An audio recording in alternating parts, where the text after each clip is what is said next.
पहिल्यांदाच कदाचित मी आतापर्यंत केलेल्या अनेक मालिकांमधलं एक पहिलंच चित्रीकरण असं आहे जिथे एक अख्खाच्या अख्खा भाग पूर्णपणे संवाद विरहित असणार आहे. त्याच्यामध्ये कुठलाही संवाद नसणार आहे. पण तो काही उगाच कारण नसताना ओढून ताणून घुसवलेला भाग नाहीये. तर त्याच्या पाठीमध्ये गोष्ट कशी घडते, त्या दोघांमध्ये गोष्ट कशी घडते आणि आता संवाद विरहित भागापर्यंत नाट्य आलेलं आहे आणि त्या भागाचं चित्रीकरण चालू आहे. गमतीशीर आहे की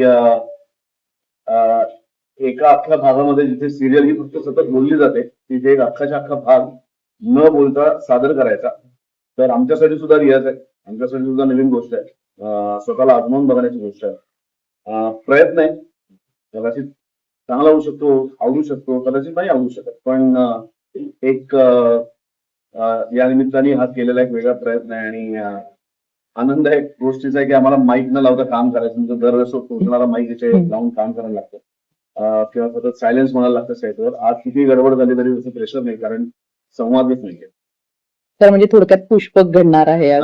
पुष्पक पुष्पक कमाल असा नाही, थोडा असं वाटतं जास्त इव्हेंट आहे का. तुमच्या डोळ्यांची भाषा तुम्हाला कळत असते, तुम्हाला काय म्हणायचं कळत असते. समजा आपण एखाद्या दिव्यांग व्यक्तीला, एखाद्या अशा व्यक्तीशी आपण बोलतो ज्याला बिचारायला बोलता येत नाही, तर तेव्हाही आपण समजून घ्यायचा प्रयत्न करतो की त्याला काय म्हणायचं असेल त्याच्या कानाकोणांमधनं, त्याच्या डोळ्यांमधनं.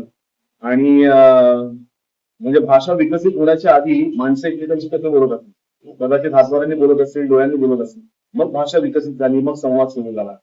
पण मला असं वाटतं आज आम्ही त्या पद्धतीचा प्रसंग करतोय जिथे भाषा फक्त हातवाऱ्यांची आहे, डोळ्यांची आहे, शरीर भाषा असं आपण म्हणू, आणि त्याचा जास्तीत जास्त वापर करून हा प्रसंग तुलवण्याचा प्रयत्न करतो. मध्ये अर्थातच संवाद नव्हते, घटना प्रश्न होत्या की कोण काय करते, कोण कुठे कुठे चाललाय. आणि अर्थात दिग्दर्शक चंद्रकांत गायकवाड त्याचं इतकं करेक्ट विजन आहे की त्याच्यामुळे आम्हाला करताना जास्त अडचण जाणवत नाही.